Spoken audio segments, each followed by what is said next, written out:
आपका स्वागत है। आइए।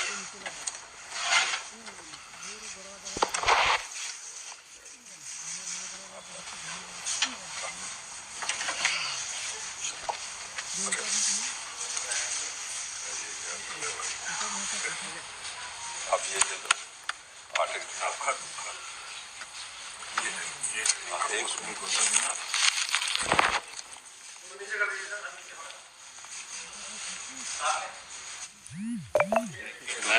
एक हम लोग दे देते हैं। बिल्कुल दीजिए, हम दोनों हाथ लगा लेंगे। थोड़ा नीचे आपकी शक्ल, फूलों से ज्यादा आपकी शक्ल दिखानी है। Thank you.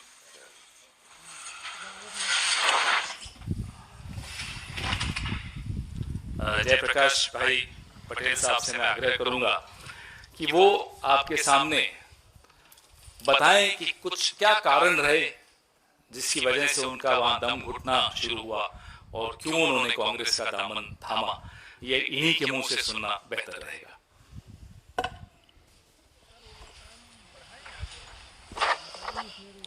आज इस प्रेस कॉन्फ्रेंस में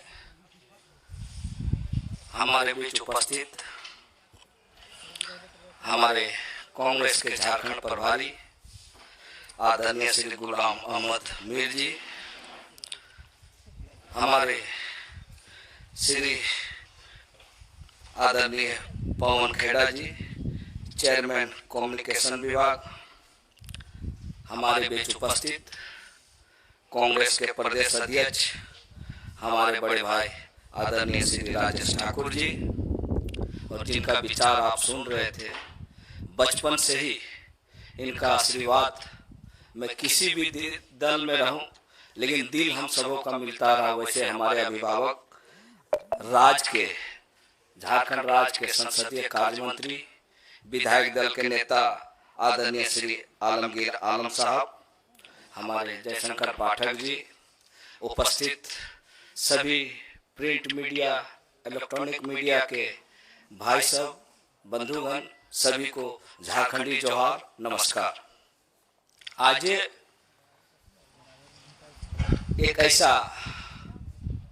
मैं किसी को आरोप नहीं लगा सकता, लेकिन ये सच्चाई है कि लास्ट 2019 के लोकसभा चुनाव में हमने ना सिर्फ भारतीय जनता पार्टी, समुचित झारखंड के एनडीए गठबंधन के 11 लोकसभा में हमने पूरा प्रचार किया और टेकलाल बाबू के जितने भी झारखंड में जानकार थे, उनके शुभेच्छु थे, अपने समाज के लोग, उनके चाहने वाले लोग के बीच में जाकर भारतीय जनता पार्टी को प्रचंड बहुमत दिलाने का काम किया था। और उनके एलाय दल आजसू का भी मैंने प्रचार किया। परिस्थिति कुछ ऐसी थी, हमें लगा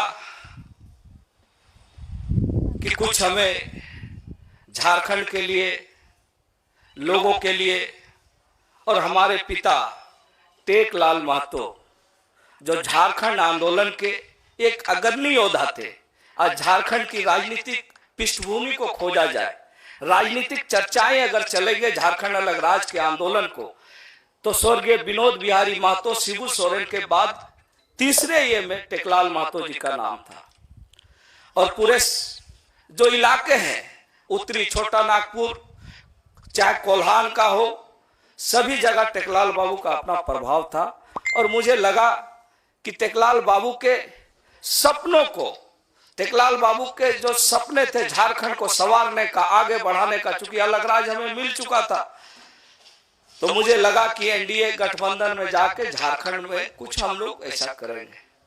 लेकिन परिस्थिति ऐसा लगा, जब मैं भारतीय जनता पार्टी में शामिल हुआ, तो हमारे जो पिता के जो सपने हैं, जो विचार है, मैं उस दल में नहीं पाया। और महागठबंधन का हमेशा मेरा पिताजी एक समर्थक रहे हैं। और आज मुझे ये कहते हुए बहुत गर्व हो रहा है कि आज पूरे देश में जो इंडिया गठबंधन राहुल जी के नेतृत्व में दौड़ रहा है, वो 2024 में इसका रिजल्ट हम सब दिखाएंगे। जिस तरह से उन्होंने पदयात्रा की, झारखंड में एक अलग लोगों में एक उनके प्रति रुझान बढ़ा है और एक युवा नेता राहुल जी के नेतृत्व में झारखंड की जनता ने इस बार ठान लिया है कि 14 के 14 लोकसभा इंडिया गठबंधन के उम्मीदवार को जिता के झारखंड को बचाना है। यही संकल्प के साथ हमने भी आज इंडिया गठबंधन को मजबूत करने के लिए और अपने पिता के उन विचारों को पूरा करने के लिए, जिनका सोच था कि झारखंड के आदिवासी, मूलवासी, अल्पसंख्यक का विकास हम कैसे करें, और आज जरूरत है कि उन विचारधारों को अगर कोई पूरा कर सकता है तो झारखंड में इंडिया गठबंधन, महागठबंधन के माध्यम से ही पूरा कर सकते हैं। इसीलिए आज हमने किसी राजनीतिक दबाव में नहीं, किसी लोभ लालच में नहीं, हमने इंडिया गठबंधन को आगे कैसे बढ़ाना है, झारखंड में हम कैसे टेकलाल बाबू के सपने को पूरा करना है, इसलिए खरगे साहब जैसे लोगों के जो सोच है उसको हम धरातल पर कैसे उतारें।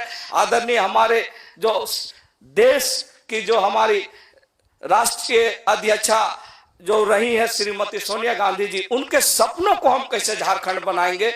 इसलिए आज मैं तहे दिल से और अंतरात्मा से अपने पिता के सपनों को पूरा करने के लिए और झारखंड में इंडिया गठबंधन को मजबूत करने के लिए आज मैं इस कांग्रेस में शामिल हो रहा हूं। आप सबों को बहुत बहुत जोहार, नमस्कार।